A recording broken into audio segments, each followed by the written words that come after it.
साहित्य का ये जो अशोक है, ये जो वृक्ष है, जिसके नीचे बहुत सारे नौजवान बैठे हैं और वीडियो के जरिए बहुत सारे लोग देखेंगे, उनको अशोक वाजपेयी क्या कहना चाहेंगे? जो कवि हैं, जो नागरिक हैं।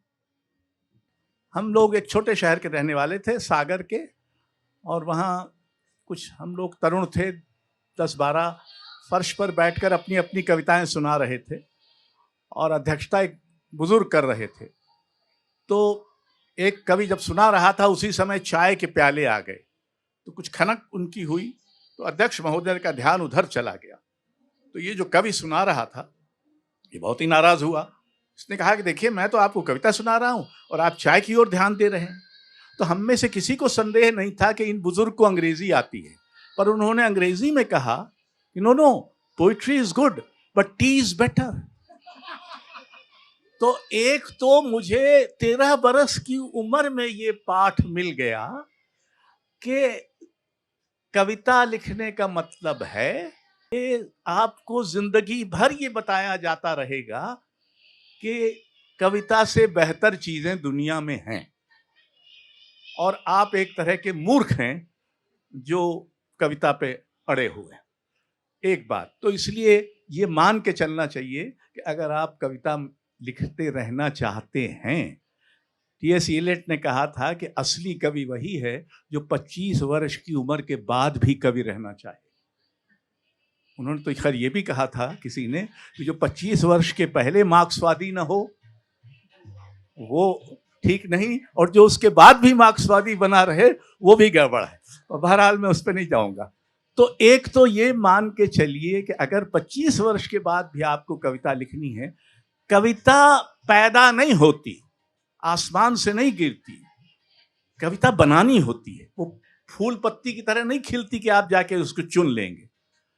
कविता बनानी होती है, और कविता बनाने का कौशल होता है। वो कौशल आपको सीखना होगा, दूसरों की कविताओं से सीखना होगा। बल्कि बड़ा कवि वही होता है, तुलसीदास या कबीर, ये जो हमारे बड़े कवि हैं, इनकी आवाज में दूसरे कवि भी बोलते हैं। हम दूसरे कवियों से भी सीखते हैं, और अच्छी बुरी बातें दोनों सीखते होंगे, लेकिन दूसरों से सीखते हैं। तीसरी बात यह है कि आजकल के लोग पढ़ते बहुत कम हैं। हम तो 25 बरस तो छोड़िए, हम तो 19 बरस की उम्र में सेंट स्टीवेंस कॉलेज में एमए पढ़ने आए अंग्रेजी साहित्य में, और हमारी तो सिट्टी पिट्टी गुम, सुबह से शाम तक अंग्रेजी। इतनी अंग्रेजी बोलने का हमें अभ्यास ही नहीं था। लेकिन उसके अलावा यहाँ बीए ऑनर्स वगैरह किए हुए लोग थे जिन्होंने अंग्रेजी साहित्य को इधर से उधर तक पढ़ रखा था। मैंने पाया कि मैं एक छोटे शहर का रहने वाला, मैंने काफका, रिल्के, काम्यू, इस तरह के कवि पढ़ रखे थे, पाब्लो नेरूदा, जिसका इन्होंने नाम तक नहीं सुना था। तो पढ़े लिखे होने का, मुझ पे बहुत लोग कहते हैं कि भाई आप पढ़े लिखे होने का बड़ा आतंक पैदा करते हैं। मैं आतंक नहीं पैदा करता, मैं पढ़ा लिखा हूं, तो आपको कैसे छुपा लूं। पढ़ा लिखा होना जिस समाज में एक मतलब गैर जरूरी सी चीज माना जाए, उसको शिक्षित और सभ्य समाज नहीं कहा जा सकता।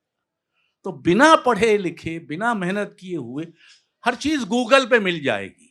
अरे गूगल पे ज्ञान थोड़ी, गूगल ज्ञान पैदा नहीं करता, ज्ञान आपको पैदा करना पड़ता है। किसी और का पैदा किया हुआ ज्ञान उस पर है।